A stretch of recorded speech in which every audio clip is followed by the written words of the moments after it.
இந்த கழகமானது கடவுளின் அனுகிரகத்தால் இந்த உலகத்திலே சூரியனும் சந்திரனும் உள்ளவரை நிலைத்து இருக்க வேண்டும் என்பதே எங்களுடைய பிரார்த்தனை. நீதியரசர் கற்பகநாயகி அவர்களை மேடைக்கு அழைக்கிறோம்.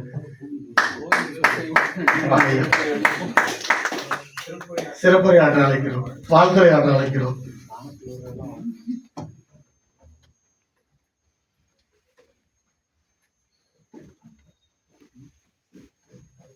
இமைப்பொழுதும் என் நெஞ்சில் நீங்காமல் என்னை இயக்கும் பகவான் சத்யசாய் பாபாவின் பொற்பாத கமலங்களுக்கு என்னை அர்ப்பணித்துக் கொள்கிறேன். சாய்ராம்.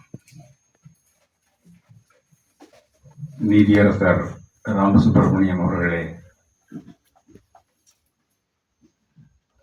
இந்த அரங்கை அற்புதமான அரங்கமாக மாற்றி காட்டிய வழக்கறிஞர் பெருமக்களே, நண்பர்களே, சகோதரர்களே, சகோதரிகளே, உங்கள் அனைவருக்கும் என்னுடைய நன்றி கலந்த வாழ்த்துக்களையும் வணக்கங்களையும் தெரிவித்துக் கொள்ள கடமைப்பட்டேன்.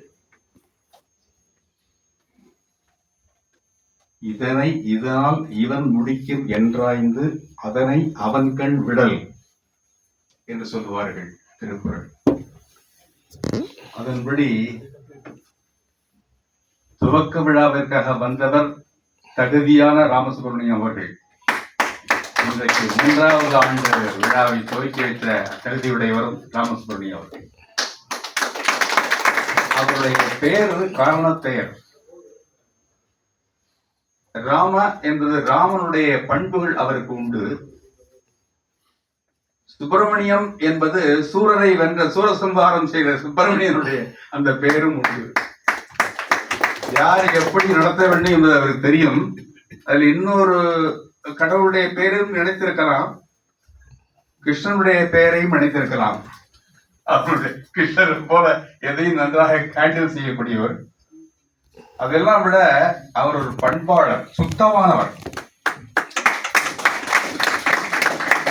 அவர் எந்த பதவியும் அவர் தேடி போறதில்லை, பதவிகள் அவரை நாடி வந்திருக்கின்றன. அவருடைய தந்தையார் பெயர் வெங்கட்ராமன், சரியான பெயரை வைத்திருக்கிறார். ஒரு மனிதன் எவ்வளவு காலம் வாழ்கிறான் என்பது முக்கியமல்ல, அவன் எவ்வளவு பெரிய சாதனைகளை செய்திருக்கிறான், நன்மைகளை செய்திருக்கிறான், உலகத்திற்கு பெரிய நன்மையை செய்திருக்கிறான் என்பது பேச வேண்டும். இருந்தாலும் மறைந்தாலும் பேர் சொல்ல வேண்டும், இவர் போல யார் என்று ஊர் சொல்ல வேண்டும் என்பது பாடல். அதுபோல அவர் ராமசுப்பிரமணியம் அவர்கள் எத்தனை காலம் நீதிபதியாக இருந்தார்கள் என்பது முக்கியமல்ல, இப்போதும் நீதிபதி தான். இருந்தாலும் அவருடைய நீதிபதி தன்மைகள், சீஃப் ஜஸ்டிஸாக இருந்த நீதிபதி தன்மைகள், இப்போது இருக்கிற நீதிபதி தன்மைகள் சுப்ரீம் கோர்ட்ல இருந்தது. அவருடைய கோர்ட்ல சிரிப்பா இருக்கும். சுப்ரீம் கோர்ட்ல அவருடைய கோர்ட்ல நகைச்சுவைக்காக வந்து பேர் கேட்டிருப்பார்கள். எதையுமே நகைச்சுவையாக செய்து சரியான நீதிபதியை கொடுப்பார். அப்படிப்பட்ட ஒரு நல்ல மனிதர். அவருடைய கரங்களாலே இந்த இலக்கிய கடல் துவங்கப்பட்டிருக்கிறது. அதுபோல அவர் வந்து கம்பனுடைய பாட்டுகளில் தோய்ந்தவர். அரசை பற்றி என்ன அழகா SLP கூட இவ்வளவு ப்ரிப்பேர் பண்ணிப்பாரான்னு சொல்ல முடியாது. அவ்வளவு ப்ரிப்பரேஷன்ல வந்து சிறுபஞ்ச மூலம் அது இதுன்னு சொல்லுவாங்க. அறம்னா என்ன? அறம் என்றால் என்ன பொருள்? தர்மம் என்று சொல்லுவார்கள். ஒரு வார்த்தை உண்டு, தர்மோ ரட்சதி ரட்சிதக என்பார்கள். என்ன பொருள்? தர்மத்தை நீ காத்தால் தர்மம் உன்னை காக்கும். If you protect law, law will protect you. அது என்னது? கல்வியின் பயன் என்ன? கல்வியின் பயன் அறிவா? கல்வியின் பயன் பதவியா? கல்வியின் பயன் பரிவா? கல்வியின் பயன் அன்பா? அது மட்டுமல்ல, கல்வியின் பயன் பண்பு, ஒழுக்கம். அதுதான் முக்கியம்.